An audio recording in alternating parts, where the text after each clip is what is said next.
Alright, welcome to the part of the show where we get to indulge in a little bit of objectification. But in all seriousness, alright, so this is where we can talk about changing the body shape to be exactly what you want it to be. So, one thing to be wary of when you're moving sliders around is the split XYZ scale sliders. You want to be very careful when you're using these because with some of these sliders, it will actually screw up the animations. Imagine we wanted our character to be very short, so we scaled the torso and the legs down, just pretend that, you know, it's how we would want it. So then we choose an animation, let's say sitting. So imagine how this character's legs would naturally bend, you know, you just have like a little bend here and there. With this, see, the difference between the previous and this is crazy. This looks like a glitch, like a My Sims kind of thing.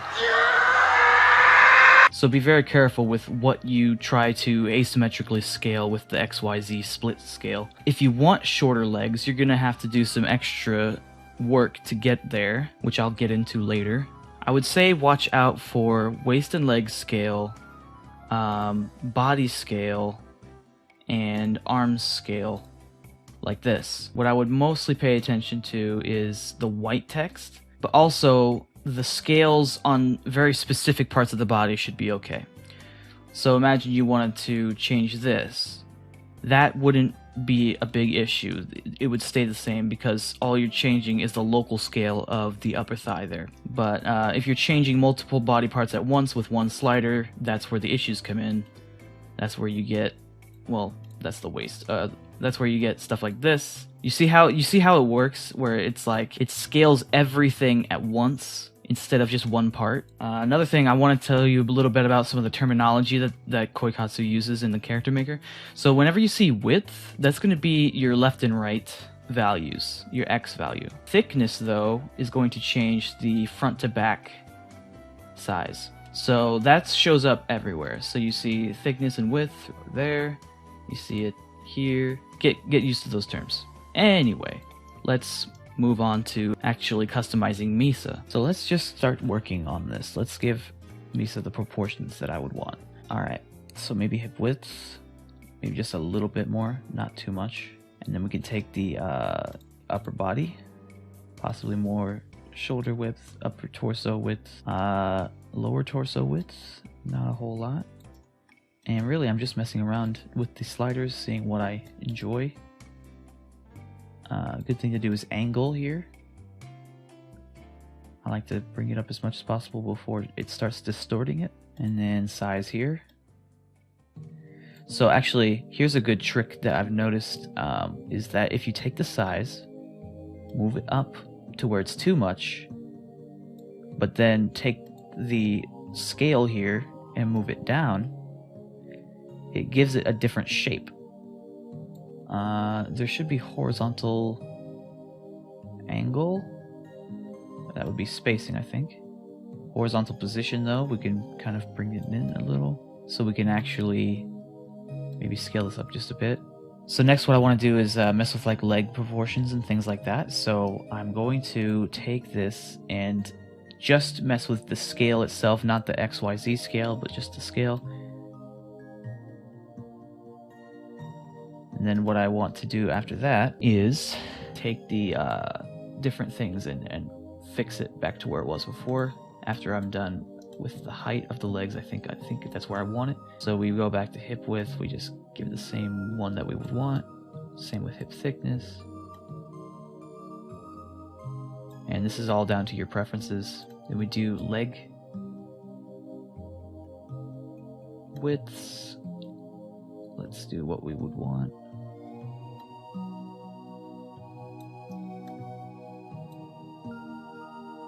Calves, ankle width. Then we can change maybe scale of the foot, which would be here. Just a little bit, not too much. And then what you can do in the thigh section is go to spacing. You can create a gap if that's what you're into. We're lacking a little bit here, so let's change it up a little bit. And then just, again, bring it in. Again, it really just depends on your preference. And seems like this is a little bit of an issue, so just change that. I think that's pretty well what we would want. So if we go into here, this is a bit different. I think I decreased the legs a little too much, actually, now that I'm looking at this. And yeah, it's a kind of a trial and error process. So modifying the arms, you want to be careful with the arm length. Let's go to the arms. There should be arm width and thickness, but there's not really length. With arms, again, we want to scale it uniformly. Maybe, okay, how long should her arms be? Just maybe like 90%. And then we just increase the thickness of everything. Upper arm width. Elbow width. Not too much. Forearm. And then we do upper arm thickness. So there we go. Maybe that's good, maybe that's not. Let's try a few poses. See how that looks.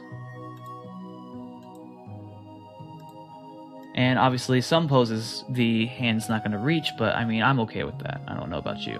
Again, I think we need to do that. Maybe, okay, maybe not that, but maybe this, possibly. Okay, if we're gonna do that, then we're gonna need to do some of the thighs thickness. There we go. And we can also, in here, change the spine alignment if you need to. Upper body too. Yeah.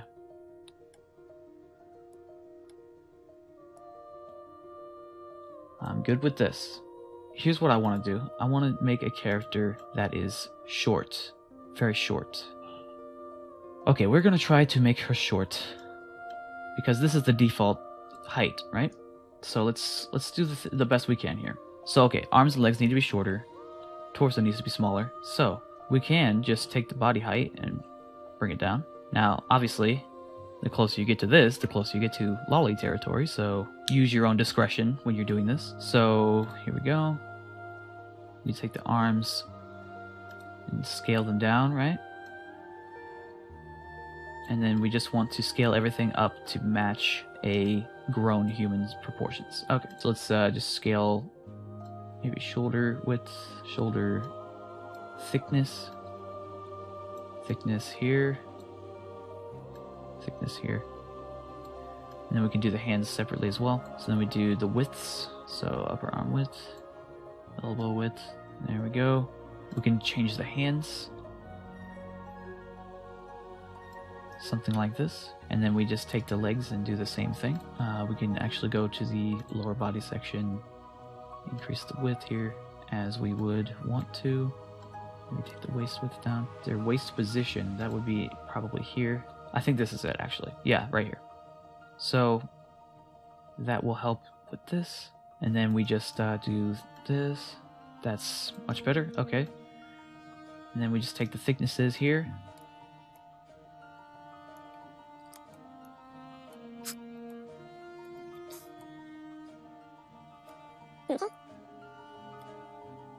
And we can actually start adjusting this. Okay, so back to here and then just... There we go. You could even do that? Yeah. Okay.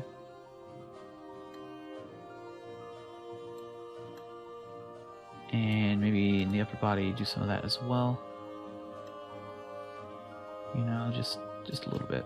That seems pretty good. She looks, you know, like a short type of character. Another thing we want to do is talk about head size. So, a big factor, I think, in how old a character looks, at least, is head size. It's kind of funny, but, you know, when you're making your character, you can go here, looks kind of like an adult. Here, just keeps looking younger and younger, I suppose. And then, boom, oldest human being on Earth. In all seriousness, that kind of does play a factor into it. So we have made short Chikarin. But yeah, if you're looking to make short characters, that's how you do it. So I'm gonna save that.